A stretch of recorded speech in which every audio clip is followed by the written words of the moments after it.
కవితకు judicial custody June 3 వరకు పొడిగింపు.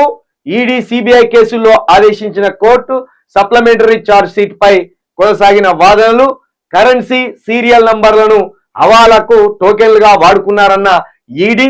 మరిన్ని వివరాలు కోరిన జడ్జి. విచారణ నేటికి వాయిదా. మొత్తానికి కవితకు సంబంధించి బెయిల్ విషయం ఎప్పటికప్పుడు ఒక సస్పెన్స్ ఉంటుంది. ప్రతిరోజు ఒక క్లైమాక్స్ ఎక్కువ ఉంటుంది కవిత బెయిల్కు సంబంధించిన విచారణ. అదే విధంగా కవితకు సంబంధించిన ఈ లిక్కర్ సంబంధించిన ఏదైతే ఉన్నదో ఆ లిక్కర్ సంబంధించిన విధానం కావచ్చు, ఆ లిక్కర్ కేసు ఏదైతే ఉన్నదో దాంట్లో ఈడీ కావచ్చు, సిబిఐ కావచ్చు అనుకున్న దానికంటే ఎక్కువ లోతుకు పోయి ఇంకా ఏమైనా దొరికితే ఇంకా ఎక్కువగా బీజేపీకి బెనిఫిట్ అయ్యేటట్టు, బీఆర్ఎస్ కి మైనస్ అయ్యేటట్టు ఒక బీజేపీ సంస్థగా వీళ్ళిద్దరు వ్యవహరిస్తున్నారు. సిబిఐ ఈడీ అనేది కూడా బీఆర్ఎస్ మాట ఇది. కాబట్టి 8,000 పేజీలతో కవిత మీద ఛార్జ్ షీట్ తయారు చేసింది.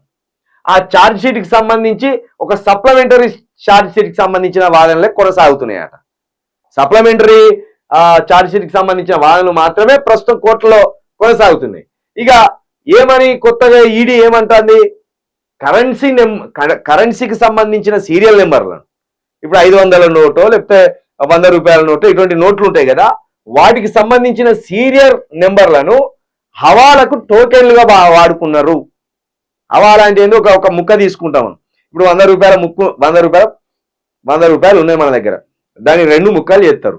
చేసి ఒక నెంబరు, ఇదొక నెంబర్ అదొక నెంబరు, ఈ నెంబర్ చూపించగానే వాడు డబ్బు ఇచ్చేటట్టు 2 ముక్కలు ఉంటాయి. ఇక పలానా దగ్గర పోయి ముక్క చూపి మనకు ముట్టవలసింది ముట్టుతాయని. ఆ విధంగా కరెన్సీకి సంబంధించిన సీరియల్ నెంబర్లను హవాలా కోసం కవిత వినియోగించిందనే ఒక ప్రధానమైన ఆరోపణను కూడా ఈడీ కోర్టు ముందు ఉంచింది. మరి దానికి సంబంధించిన ఆ వాదనలు ఈ రోజు జరుగుతాయట. మరి ఈ రోజు విచారణలో ఏం జరుగుతుంది, కవితకు ఈ రోజు బెయిల్ వస్తుందా రాదా, లేకపోతే పార్లమెంటు ఎలక్షన్లకు సంబంధించి ఆ ఫలితాలు రిలీజ్ అయినాకనే బెయిల్ ఇస్తారా అనేది కూడా ఒక సస్పెన్స్ గా అయితే ఉన్నది. మరి ఈ సస్పెన్స్ జూన్ 4 తర్వాతనే వీడుతుంది. ఇప్పుడైతే ఈమెకు బెయిల్ ఇచ్చే అవకాశం అయితే లేదు. ఈ వాదనలు ఈ రోజు పెడతారు, ఈ వాదనలు ఏదో విధిగా కొట్టేస్తారు. తర్వాత జూన్ 3 వరకు మళ్ళా ఉన్నది. ఇక్కడ స్పష్టంగా రాసింది జూన్ 3 వరకు పొడిగింపు. జూన్లో వస్తుందా, జూలైలో వస్తుందా, ఆగస్టులో వస్తుందా తెలియదు. మొత్తానికి అయితే ఒక 6-7 నెలలు ఉంచాలని అయితే చూస్తాను. ఫలితాలను బట్టి కవిత బయటకు వస్తుందా రాదా తెలిసిపోతుంది. ఏది పార్లమెంటు ఫలితాలను బట్టి ఎప్పటికైనా రావాల్సిందే, కానీ ముందు వస్తుందా కాస్త ఆలస్యంగా వస్తుందా అనేది మాత్రం సస్పెన్స్.